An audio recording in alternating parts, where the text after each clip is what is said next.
I've taken your suggestion and have been attempting to subtract stock option compensation from reported income when evaluating companies. When I read annual reports, I usually find companies estimating option costs using the Black-Scholes model. However, the assumptions going into the Black-Scholes model seem quite different from company to company. These assumptions, of course, are what is used for risk-free interest rates, quote-unquote risk-free interest rates, expected option lives, even though options have stated lives, and expected volatility. Help me out a little bit. What is the best way to calculate option costs? Do you think Black-Scholes is appropriate? If so, how should we normalize the assumptions?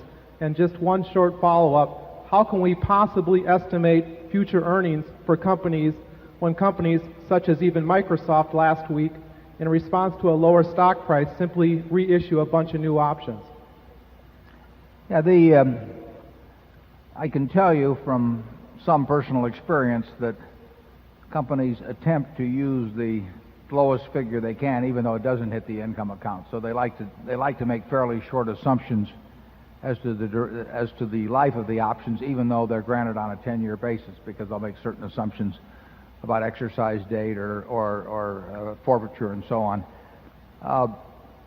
I think the most appropriate way, when you've got a pattern, which you have at many companies of what they do on options, is simply to make an educated guess as to the average option issuance that they're going to incur or they're going to elect to do over time. And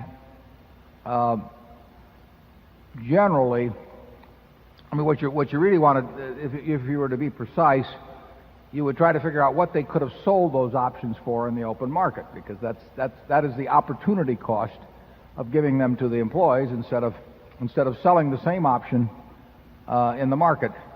I think you'll find generally that if you take a value of about a third for 10-year option, if you take a value of about a third, obviously it depends on dividend rate and volatility, a whole bunch of things, but about a third of the market value, strike price at the time they issued, that's the expectable cost. We believe in using the expectable cost versus the actual cost. I mean, that is how we would look at it. If we were issuing options at Berkshire and we issued options on $100 million worth of stock a year, we would figure it was costing us, probably in our case with no dividend, at least $35 million a year to issue those options. And we would figure that if we gave people $35 million in some other form of results-oriented compensation, that it would be a wash. And that is not the way most managements, of course, figure. At least that's my experience. And we would figure we could use that $35 million in a more shareholder-oriented way, and one where the employee was productive, would be sure of getting results as opposed to having it be at the whims of the market. And I think you'll see a lot of option repricing. Everybody says they won't reprice their options until they do it. And I mean, you'll see that with a lot of schemes. It will be interesting to see whether Conseco is willing to bankrupt all the executives who made loans to buy the stock and had those loans guaranteed by the company, and the company initially said they would enforce those loans, and we'll see whether they do it. I would say in many cases they won't. I don't know what Conseco will do.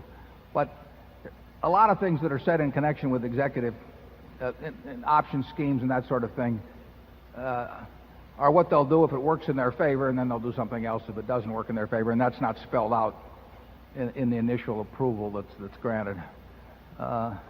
Charlie, you want to have anything to add? Well, Warren's somewhat critical attitude is very understated compared to mine. We're going to leave raisins out of this particular analysis. Let's go to area 2. We do believe, incidentally, I mean, if a company is going to end up giving out 10% of the over a 10-year period, or 15% on options, that is like buying an apartment house and letting the seller keep a 10 or 15% interest in the upside, or it's like buying an oil field and giving somebody a 10 or 15% interest-free override. It changes the value of the property. Make no mistake about it. It has a huge economic impact on the value of a property. And just go out and try and sell your house and say, I want to keep 15% of the appreciation in it, and ask the buyer whether he's going to pay the same price for the house. Options subtract value the moment they are granted. And like I say, unless some companies follow a practice of making a mega grant every 3 or 4 or 5 years, a lot of them just issue a fairly constant amount annually. And you can figure out the cost, and they don't want to tell the shareholders there's a cost, and that's why they fought through Congress and everything else in order to prevent it from being the truth. But Galileo had that problem many years ago and finally won out, so maybe we will too.